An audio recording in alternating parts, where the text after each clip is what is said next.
Should the Minnesota Vikings fire Kevin O'Connell? After the game on Saturday, it was the sentiment from a lot of people. They didn't like how he was approaching the game. They didn't like his play calling. They just didn't like him, and they wanted to see a change. He's 20-11. Is that really fair? Are we just mad about the wrong things when it comes to Kevin O'Connell being the head coach? We're going to discuss all of that and more here on the latest episode of the Real Forno Show. Welcome to Real Forno Show, hosted by Tyler Forness, the managing editor of USA Today's Vikings Wire, writer for the College Football Network, publisher of Substack Run In Shooter, host of The Good, The Bad, and The Hungry on the Voices of Wrestling Podcast Network, as well as a founding member of Vikings First and SKOL. Hello, everyone, and welcome to another episode of the Real Forno Show. I am your host, Tyler Forness. With me, as always, he is a grumpy old vet. He is producer Dave. Dave, how are you? I'm okay for a Monday. Yeah, that's kind of how I am too. We are 1 week until Christmas, and if you celebrate the holiday, a merry early Christmas to you. And if you don't, I hope you have a wonderful Monday next week, because not everybody celebrates Christmas, but you can still have a fantastic day. Now, last Saturday's game, weird range of emotions, because there was a lot of good and a lot of, man, this sucks. And a lot of it has to do with Kevin O'Connell. And that's going to be the basis of the show today, because within, I'd say 10, 15 minutes of the game ending, Fire KOC was trending on Twitter. I wrote a piece collecting a bunch of those tweets of people that were just really frustrated. And that piece made me a bunch of money. I don't like doing those pieces, but you do what you got to do to make a buck. And you know what? It really epitomized how the fan base as a whole was feeling, because not everybody wants Kevin O'Connell fired. There were a few tweets in there that kind of included that, but it's a difficult proposition, and we're going to break it down here, because it's fair to be upset and it's fair to be mad. But I think how some people are directing their frustration is not fair, nor is it correct. And we're going to talk about all of that here, because the results are completely different from how you get there. How you get there matters more than results. And it's something that took me a little bit to kind of figure out. And it's a part of the basis of analytics. If you continue to utilize good process, you will get better results more often than not.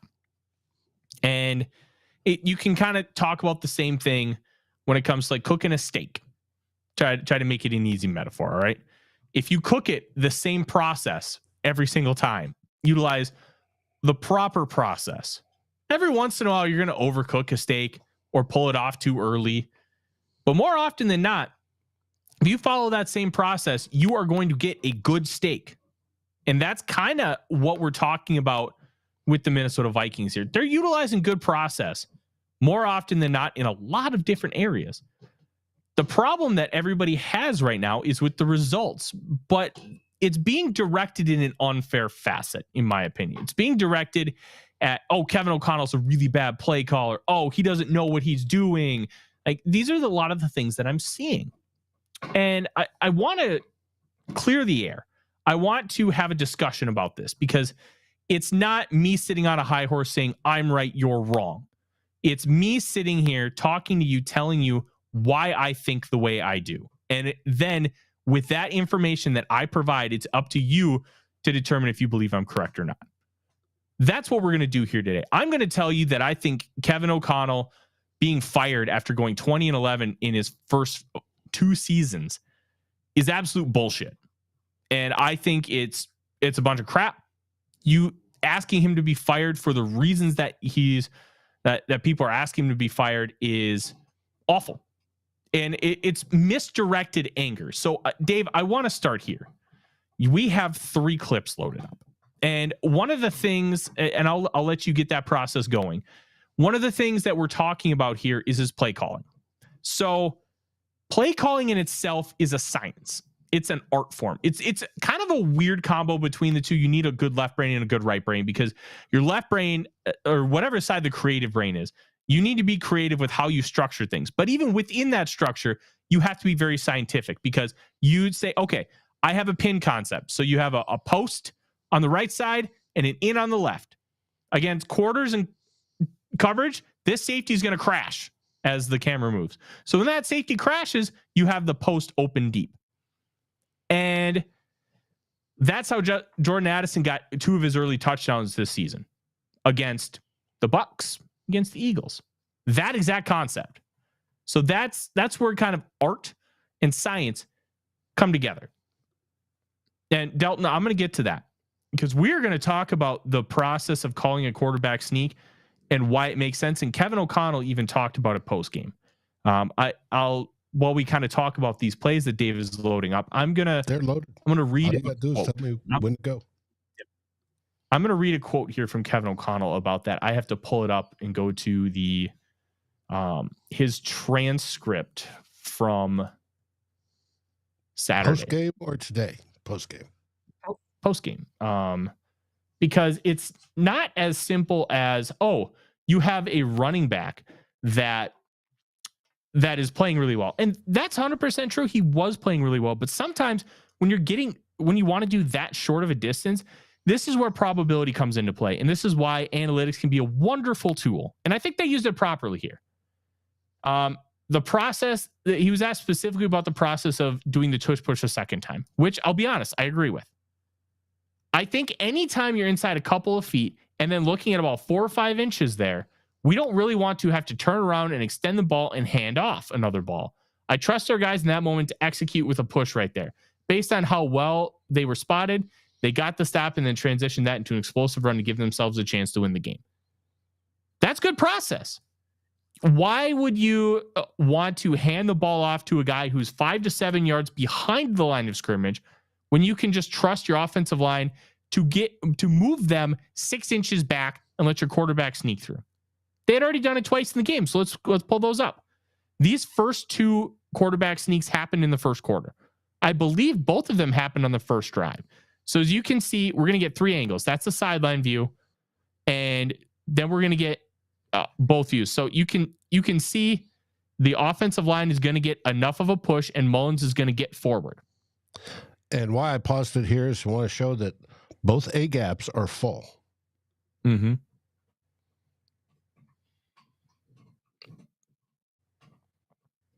And the Vikings were able to get the enough of a push, because you're only asking them to get like 6 inches. They got enough of a push. They got about 1.5 yards. Like, you're not asking a lot here. You're asking them to just push. And I think this is where the difference between process and results really comes into play, because it's good process to ask for a quarterback sneak when you're within about 1 foot of a first down. So Dave, let's get the second clip up, because this is later on, I believe, the same drive. All right. They get another 1.5 yards. Same play, same process. Both A gaps are full. Bradbury gets the push. He gets low, and Mullens follows him right forward, gets the first down. That's great stuff. That's all you're asking. You're just asking for execution. And now what we'll do here is, this is a couple plays later, 3rd down, and now they have CJ Ham come in. Stop right here. Oops. Hold on. Okay. So Ham goes in and is right behind Nick Mullens, insinuating, hey, we're going to do it again. So what happens to the second level here? Those linebackers, they crash forward thinking, okay, it's another quarterback sneak. And this is where some of that play calling comes into play, and why Kevin O'Connell, I believe, is a really good play caller. Well, they don't do that. Ham just goes in and blocks, and now you have Chandler, who's going to go to the top of the screen on a swing pass, and he's basically uncovered because of that play calling that Kevin O'Connell utilized here. Because they'd already done 2 quarterback sneaks, they basically fake a third one, and Chandler gets about 20 yards and nearly a touchdown. This is really good play calling. Now, this is really good creativity. What's different on the defensive front, because I was caring about the defensive front, is here you, instead of having two defensive tackles, two nose tackles in the A gaps, you had one nose tackle at the 0 position, meaning hat on hat with Bradbury. And you had the other two outside of the guards. And you had the one linebacker, number 57, up because the right-hand side of the offensive line is heavy. But everybody sees Ham come in there. He's already motioned in this where I've got it stopped, and he's looking in the position like, oh, he's going to push. No doubt. If I'm 55, I'm looking at this and going, oh shit, it's a push. I've got to make sure whoever comes through the middle, whether it be the A gap or the B, or which side of the A gap, I've got to cover. And then you look, he steps up, 57 steps up, and whoops, there it goes. Yep. And that's where some of that creative play calling comes in. Now, I want to utilize this opportunity to address kind of what they're talking about in the comments. Chris is saying, but you're giving the defense your exact play call. Look, yeah, there's a part of that. And you could argue that, especially on that first one, hey, don't motion Brandon Powell into that spot because then you're giving it away. Because there was an element of, hey, are they going to do a quarterback sneak? Yeah, we're going to prepare for pretty much anything. But I'm fine with doing a quarterback sneak there. You have to execute, and you have to be able to get that push from your offensive line. And the second one, I was fine with too. I don't even have a big issue with giving the play away, even though I completely understand the argument. I get why you would want to hide it. I also think it doesn't matter if you're good enough to execute it. Like, one of the reasons, like, look at the Eagles. The Eagles are a little bit of an anomaly because they're so good at it. They don't screw it up. They always win because they always execute it right. And if you believe your team can execute it, yeah, like, just have two guys right behind Nick Mullens and have them push. The reason why, and Kevin O'Connell talked about this in his postgame on Saturday, that they kept the personnel the way they did, they wanted it to be 11 personnel to spread out the defense enough so you weren't going to just have 90 million guys lined up in those A gaps. Well, you'd probably have one more big guy on the field to be able to stop that. And the Vikings thought they could execute because they had done it already. And to me, I'm not mad about the play calling. I'm a little annoyed that they use Brandon Powell as the push guy. But as Jonas said on our post-game show, I'm going to say this. I don't necessarily subscribe to the theory, but I understand it. If you have Powell as the push guy, he can get lower than everybody else and therefore potentially generate more power. I don't subscribe to that, but I understand why Jonas kind of had that theory. I'm mad about the execution. The execution is the biggest reason why the Vikings are where they're at. It's not the play calling. It's not the decision making. It's how they're executing the plays. And you know what? If you want to criticize Kevin O'Connell for the team's lack of execution, I think that's fair.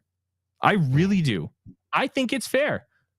Oh, my wife's home. Hi. Odie, go get mama. Now, if you want to talk about Powell being a push, Kevin O'Connell today in his presser today admitted on that 4th down play, he should have changed it up and put in the heavies, that he did it wrong. He made a mistake.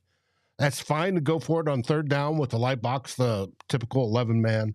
But then on the 4th down try, he should have changed it to a heavy set in the backfield. And if he was going to stick with the sneak, and the sneak, like you said, odds are on the sneak works. I think it's an 82% success rate. So to do it that second time, he should have changed it up, and he didn't. And today he admitted that was a mistake by him.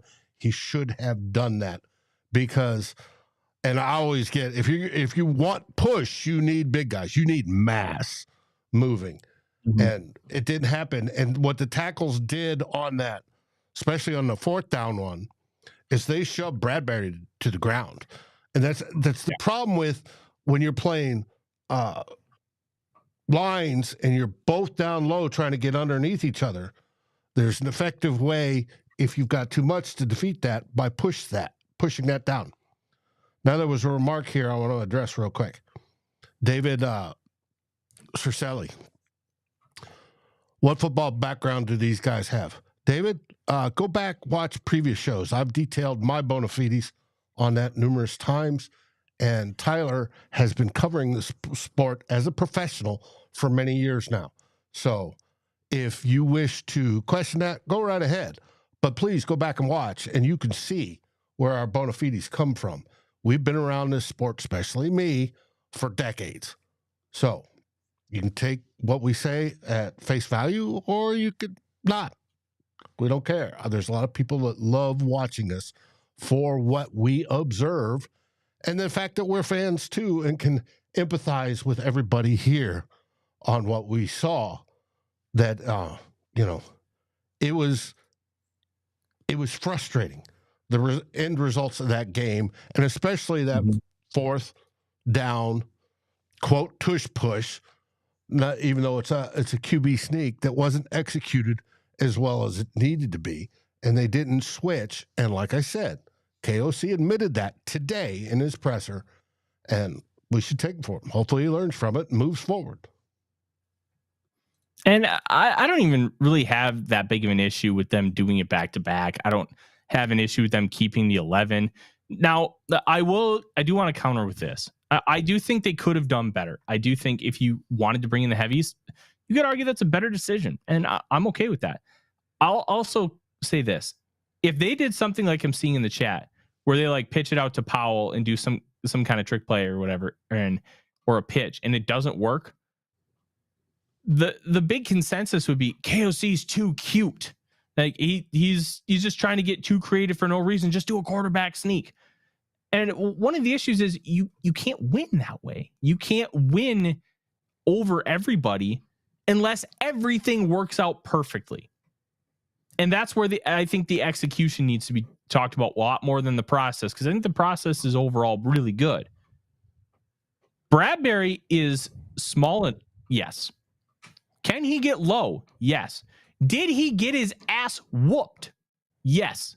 That last part should not have happened. He should have been able to hold his own, because those first couple sneaks, he was the low man, and he was getting low enough to be able to make a path for Mullens and let him get that first down. That's the long and the short of it for me. We can talk about how you need to do this, that, or the other thing. If guys block like they're supposed to, that's their job. That's what matters. That's all that matters. And I think we're just kind of getting ourselves in the weeds then, talking about kind of these other options, because as O'Connell mentioned in his presser, they didn't want to hand it off. They didn't want to, because it was such a short gain, and it gives the second level too much of an opportunity to come back and clog holes, and you don't want to give them that type of ability. So that's why you do the quarterback sneak. They just got their butts whipped, and it sucks. Then you go back to the drawing board and try and figure it out. Yes, and I'm going to finish up with this. Aaron says, yeah, Chandler can get the yards. He can, but it's about the reason why they didn't do that. The reason why is because they didn't want to look around and hand the ball off. It takes too much time. It gives too much ability for the defensive line to penetrate. You need 6 inches. Your quarterback should be able to get 6 inches. And I do think, Kevin O'Connell admitted he should have put in the heavies. Part of the reason why, and everybody's been talking about it, Flores telling Kevin O'Connell to take a timeout so they can have an opportunity to look at it. Well, the reason why they didn't take a timeout is because O'Connell was told by the side judge or the back judge or whoever he was talking to, they had already looked at it and confirmed that the spot was right. So because they have that expedited review process, they can do that. So O'Connell didn't burn a timeout, and that whole time process could have impacted him not actually making that decision to put in the heavies. So like that's all part of it. If you want to criticize, hey, maybe he still should have taken a timeout anyways, because he was running out of time and that was a lot of time crunch there, I think that's fair criticism. I really do. But calling 2 tush pushes, I think was the proper call. I think was the right call. You got to execute. And to me, that's the long and the short of it. You have to get low, you have to get push, and you have to allow your quarterback a path to get the first down. It's simple stuff. Dave's a former offensive lineman. He will tell you simple stuff. There are guys in the NFL who are elite at quarterback sneaks. Tom Brady was one of the best ever at it. Jalen Hurts can get like 5 yards on a quarterback sneak. I'll never forget, and this is a little bit off topic, 2003 Gophers versus Michigan on that Friday night because of a Twins game. Asad Abdul-Khalik took a quarterback sneak 43 yards for a touchdown. All you have to do is push and execute, and you can make it happen. The Vikings didn't, and it's that simple. The offensive line did not get the push. And Dalton mentions that they timed the snap count. Dan Orlovsky kind of said something similar earlier today, or maybe it was yesterday, talking about how they knew it was coming, so they watched for the tells of what the Vikings were doing, because that's all it is. You know it's coming, that's fine. Man on man, beat them. But when they saw those little details, like Mullens moving his right foot back and those little things, and calling the snap like pretty quickly after Powell got behind, instead of like, hey, do a hard count quick and get him off balance and thinking and then go. And those are kind of the things that happen with a backup quarterback. If that's Kirk Cousins, I don't think you have those issues. Why? Kirk is a starter. He's a bona fide starter. He is a very talented football player. And not only is he talented, he's experienced.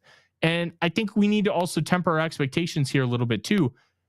I think we're judging these quarterbacks on the Kirk plane, and we're not judging them for what they are, which is backup level players. I think we need to temper that a little bit. And I think O'Connell's getting a little too much grief for guys like Mullens making bozo plays, because that's what backup quarterbacks do. Bozo plays. The interceptions, the almost interceptions. We forget that Justin Jefferson was running like a little spot route, and he throws it to the left when he should be throwing it to the right, where there's this gaping hole. Jefferson can catch it easy, and the pass gets dropped. Like, those things matter, and those things are not things that Kirk Cousins would do. He may throw that interception to Mike Hilton. We don't know that for sure. That's an interception that, hey, he might have actually thrown. The screen, He's probably not throwing that. He's not doing the touchdown or interception to BJ Hill, and he's gonna throw that ball accurately to Jefferson on the almost. But that, you have to live with that with the backup quarterback, and you have to understand that even though you're going to make mistakes on offense because you have that backup quarterback, it's not always going to be on the head coach. They're playing with the backup quarterback because of an injury, and you have to look at those things with some rationale. Now, I love the fact that the fan base is passionate enough to be like, hey, we got to get rid of this guy. But we have to be careful here. We have to be very careful in not saying that, hey, this guy really needs to be fired. He shouldn't be fired. Absolutely not. Like, O'Connell's great. 20-11 as the head coach of this team is really good. I believe he's the fastest head coach in Vikings history to get to 20 wins, beating Dennis Green, which I think took him just over 2 seasons. O'Connell's doing a great job. And you know what? We're playing with house money. If Kirk doesn't get hurt, this team could have 10 wins. They really could. And that's very frustrating because, we talked about it on Purple Daily on Draft today. The Vikings are just a what if franchise. What if this happened? What if that happened? And we've been living on this what if plane for so long. We got to stop living like that. We really do. And we need to try and look forward and look at positives and how we can project this. Because the second Kirk got hurt, the season was pretty much over. It's all about, hey, let's try and win some games, try and have some fun. And we've done that. There's not been a single game where the Vikings haven't had a chance to win. For backup quarterbacks, Dave, that's pretty good. I'm happy with that. No, I said it at the time. Everything out from here is house money we're playing with. If we win, great. If not, because normally you lose your starting quarterback, you're done. That's it. End of the season. Don't expect much. Well, we are still 6th seed right now as it sits for the playoffs. All we got to do is win a couple more games, which all I really care about is winning one more, not this week, but the following week. And we're good. Now, have we played good enough to win and not won like we did this weekend? Yes. That's what I think that's what's got people so upset, is that they see there are times during games, whether it be the defense being absolutely shut down, and nobody's blaming the defense on Saturday when they gave up all those touchdowns in the fourth quarter, the defense being shut down, or the offense actually driving and scoring points and then doing something stupid and turning the ball over on the goal line or something like that. They don't see that. I mean, we all see that, hey, just that what if, like you talk about, what if they would have caught that? What if that throw would have been a little bit better? Mm-hmm. We should win these games, and we should. And with all the injuries we've had this season, and we've had a ton. Last year, we were pretty good on them. This year, not so much. And yet we are still in the playoff race, which is something to be said. That, 2 months without JJ. Kirk Cousins is out for the rest of this season, maybe out for his career at Minnesota. Mm-hmm. You've got all that goes against you. You've got your left tackle goes out. Your right tackle gets dinged up. Your right guard gets dinged up.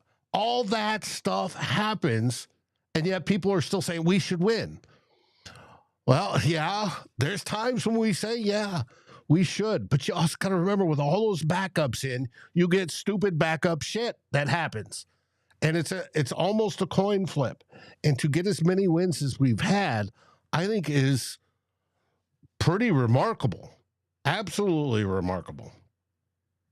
Yeah. Phil says we can't compare him to Dennis Green. Green came in here after the Walker trade.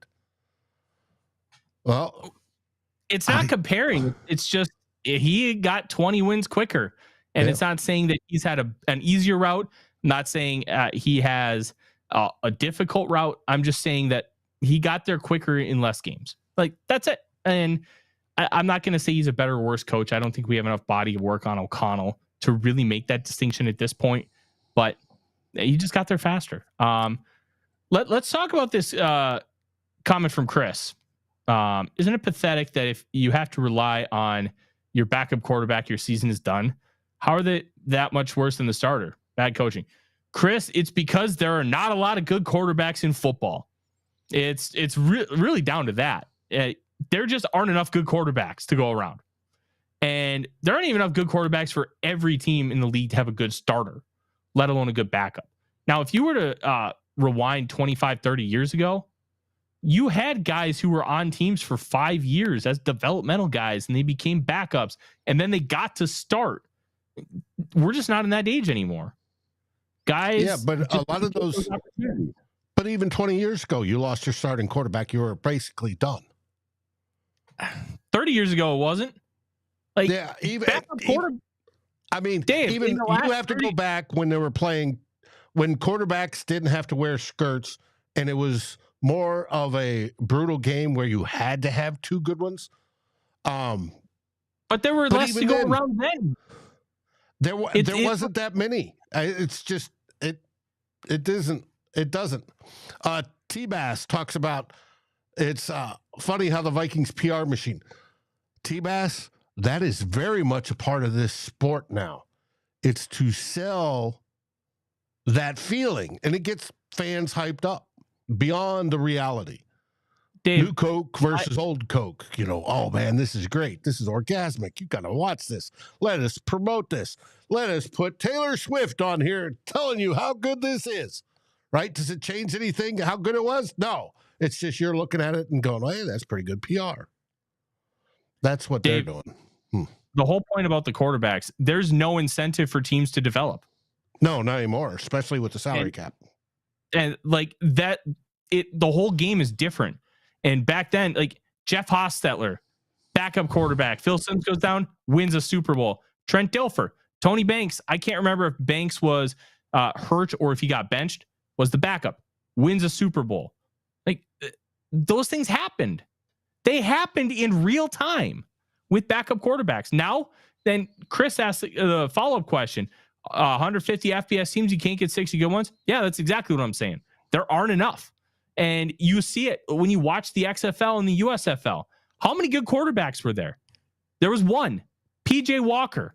The first time the XFL was around, there was one, Tommy Maddox. He went to the Steelers, started a couple years. Guess what? They still had to draft Ben Roethlisberger in 2004, and he took over and was the quarterback for nearly 2 decades. There aren't enough quarterbacks to go around. And the guys you think are good in college don't always translate. Brock Purdy is now one of the better quarterbacks in the NFL. He was ass in college in 2020 and 2021. He sucked. We all thought maybe he'd be good after his good 2019, and then he was dog crap. Dog crap. And now all of a sudden he's with the 49ers and figuring it out. Like, the thing is with quarterbacks, nobody knows. But there aren't enough to go around, and there have never been enough to go around. And the lack of development for these guys and the lack of being able to, and I'm wondering with this QB3 rule, if we're going to see a shift back to teams wanting to keep a third guy, drafting a guy like a Jaron Hall and keeping him for 3+ years and trying to develop him. I'm very, I hope that's the case. Yeah, I'm very intrigued to see how this all plays out. But yeah, there aren't enough quarterbacks to go around. And the Vikings arguably have a top 5 backup quarterback in the NFL in Nick Mullens. They're in a good spot. And they got down. You're still talking backup.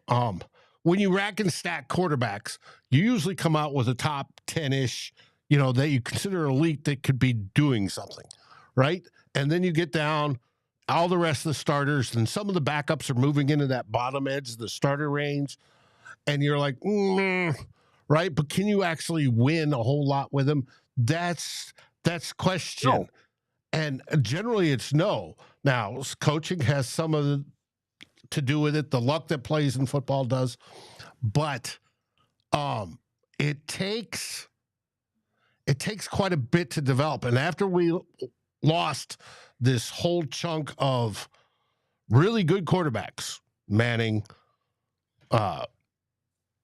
Brady, Breeze, all those guys, all retired just now. There's a gap, and there's not that many in there yet to fill it. And we're just in the process of doing that. We thought Kirk Cousins, being one of the older guys that could fill that gap, was doing great, right? Especially in those last couple games. But you don't have it. So you're trying to suck lesser talent up with lesser experience when it comes to backups to come up and play at a level that they need to play at to be dominant. And they're not there. It's an unreasonable expectation to have. Now, do the Vikings play a part in that, hyping it up, the PR, as T-Bass talked about? Oh, yeah, they do. They want to sell tickets. You betcha. But you can't.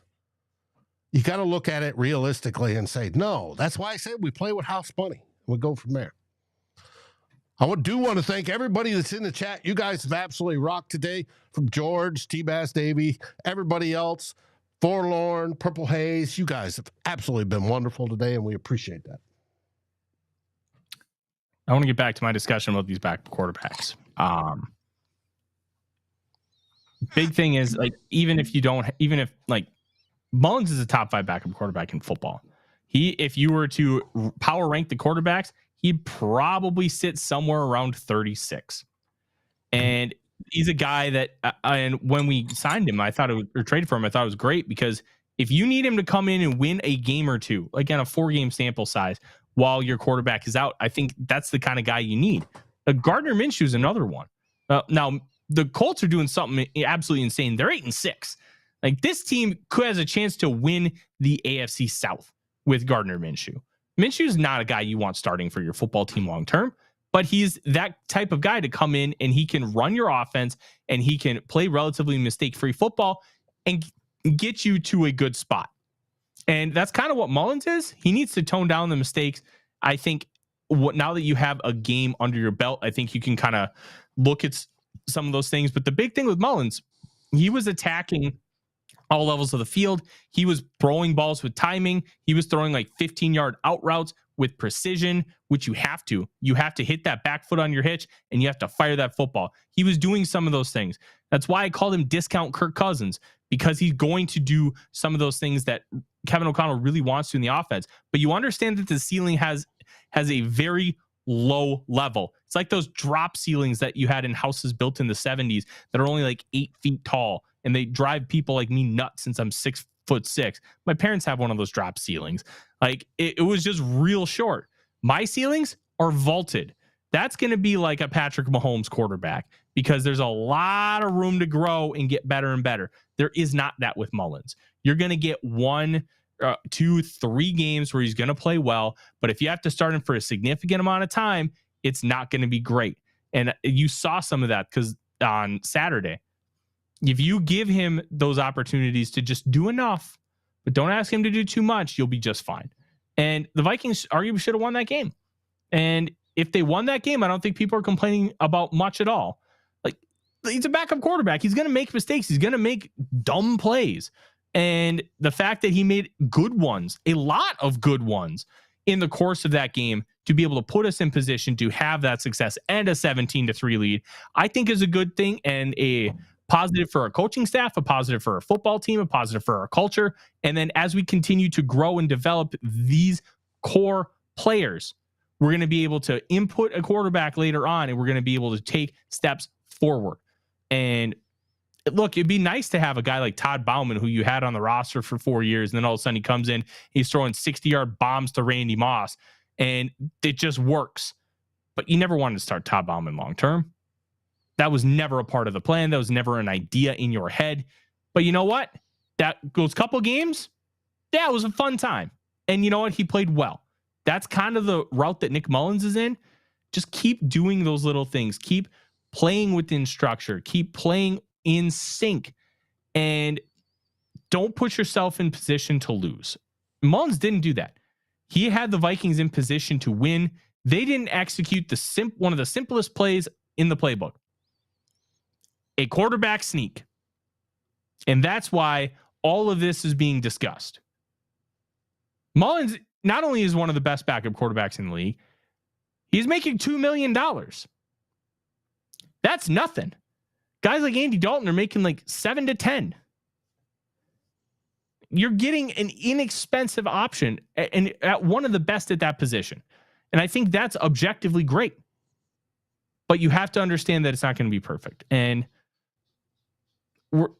next year, we're going to have a lot of talk about what they should do at the quarterback position this offseason. We've already started the SKOL search shows. First one with Connor Rogers talking about Malik Neighbors and Jared Verse. Go check it out. It's on our show page. We're going to have a lot more of those, a lot more experts like myself joining the show to talk about prospects, and it's going to be a good time. But look, at the end of the day, Mullens was fine. And we're going to kind of transition away from quarterbacks just because, look, it was good enough to win. And other factors are the reason why we lost, not due to the quarterback play. Look, the interceptions stunk and they shouldn't have happened. Yes. But at that point, because both those happened pretty early, once you got into the third quarter, you were still up 14. Those didn't really matter. They did, but they didn't. You catch my drift. You still had a chance to win, and you didn't because you didn't execute well enough when it mattered the most.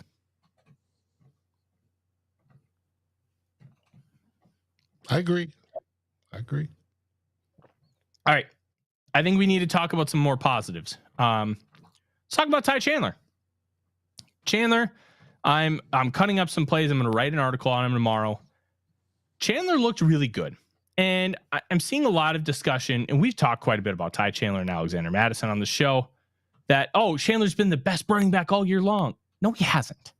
He just hasn't been because he wasn't consistent. He wasn't seeing the holes open up well in zone. He wasn't consistently pass blocking. Now, he had reps that were great, but consistency is more important. You can't just have 4 great ones and then 2 where you just suck. That's not how it works. And he had a couple that just sucked. Can't do it. And when you look at those little details, he just wasn't there. Now, on Saturday, he was the guy. He played 81% of the snaps, and he was the bell cow. It was great. He played really, really well. Had the Vikings' first 100-yard performance on the ground since week 10 of 2022, and that was Dalvin Cook against the Buffalo Bills.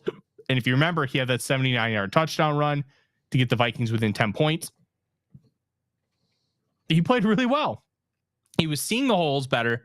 He was exploding through them. And what I really appreciated was how patient he was. And he was kind of doing like that. If you remember LaDainian Tomlinson would almost like do those jump cuts in the hole and give his blockers a little bit of time to get their guy and then explode forward.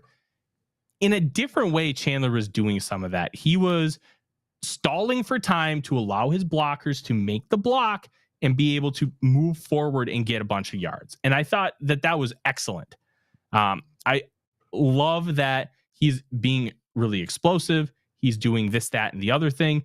And he was consistent. He was very consistent on Saturday. And I think that's a really positive step moving forward. I don't know what's going to happen here the rest of the year. Madison is returning to practice this week. They're going to try and work him back in. Who knows if he'll play on Sunday, but they did say that Chandler has earned a, quote, featured role in this offense, unquote. What does that mean? Is it going to be the Cam Akers role where he was getting half the snaps before he tore his Achilles tendon? Is it something else? We don't know. But the coaching staff has acknowledged that he's been playing really well. They want to keep giving him the ball. He's showing growth, and all of those things matter. And he was not the best running back option in week 3. He was always going to be potentially the best option by the end of the season. And that's where we're at. I think he's now the best option because he's shown that he can do those little things better. And he's always been more explosive than Alexander Madison. He always has been. So and now that he's things that matters. KOC mentioned today his pass blocking has gotten better. And his pass blocking was really good in college. Problem is it hasn't been consistent in the pros. Like that's always been the big thing. Mathematically, Aaron, yes, we do. We win 2, we're in. We win 3, we have the possibility of winning the division if Detroit loses to the Cowboys. It's that simple. Yep.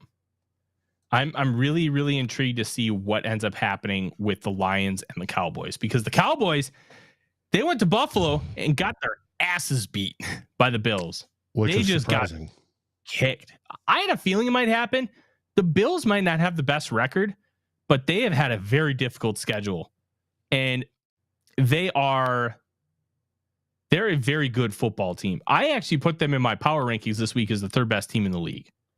Like, you can talk about the 8-6 record, and you know what, that holds some weight.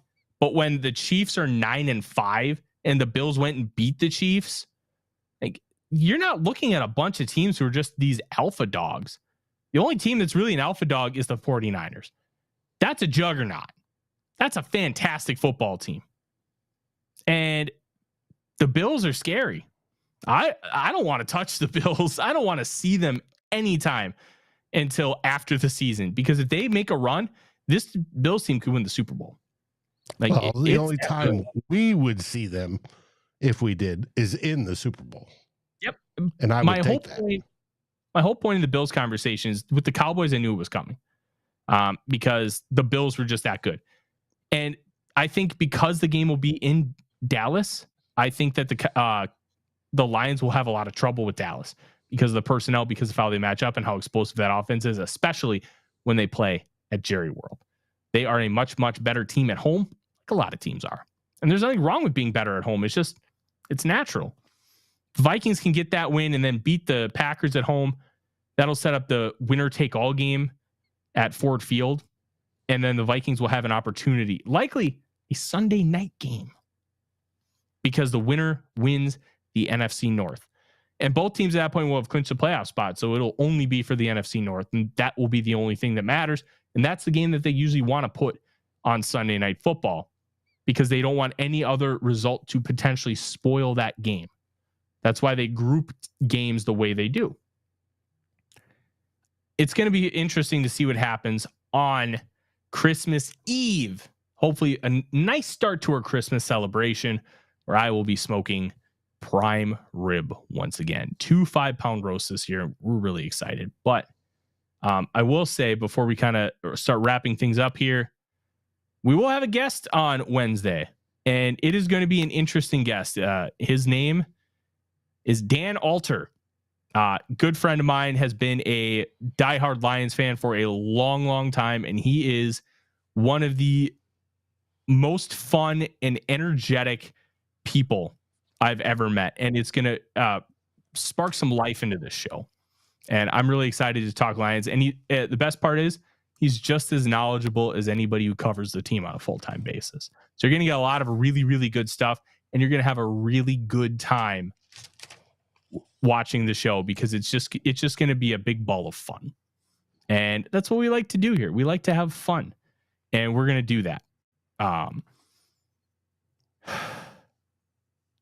One hell of a week, Dave. One hell of a week. It's going to be fun. And for the folks that say we don't have a chance, hey, if we make the playoffs, yes, it may be the wild card round. But you never know. There have been wild card teams that have gone all the way, gotten hot. And people prior to that were, have we got a chance? No, we ain't got a chance. And then they catch fire. If you're talking about who are real contenders and everybody else should quit because they're not that real contenders, you're only talking 2 or 3 teams in the entire league. So why do that? That's no fun. Let's watch this play out and see where it goes. Who knows what happens? Maybe gods will change their mind and bless us, and we'll finally get that Super Bowl win we've always wanted. Don't bank on it, though, but there's always that chance. So I would never give up hope until we're mathematically eliminated.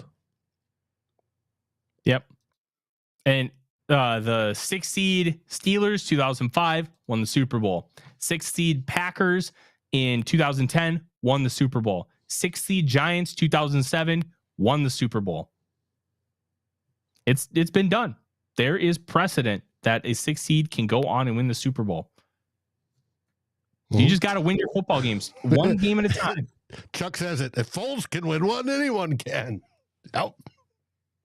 Yep. Absolutely. Anybody can win one.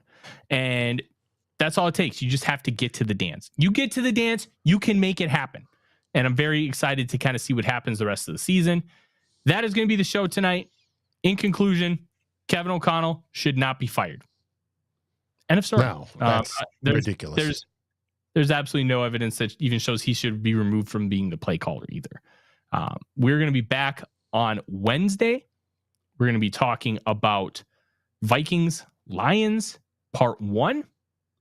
And we're going to be talking about how the Lions have a chance to win their first division title since it was the NFC Central. And that was in 1993. They can clinch. Yes. Yes, look, we're gonna have a good time. We're gonna have a lot of fun Wednesday night. And just a heads up, there will not be a live show on Christmas Day. There will not be. We may have something.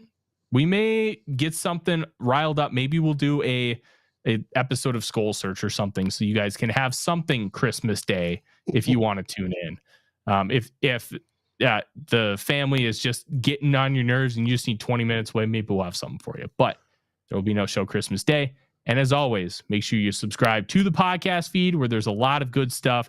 Multiple shows from Dave, from Justin, Purple and Gold for Days. And this show as well is also on podcast. You will not want to miss it. And don't forget 2 Old Bloggers, the unofficially official pregame show, Saturday afternoon, 4 p.m. We're going to have a good time. I'm Tyler. He's Dave. The one thing we always say, SKOL Vikings. SKOL Vikings. Like, subscribe, and ring the bell to get notifications. It helps us grow this community that we all love, our Minnesota Vikings. And on behalf of Tyler Forness and myself, Dave Stefano, thank you so dearly for watching The Real Forno Show. SKOL, everyone!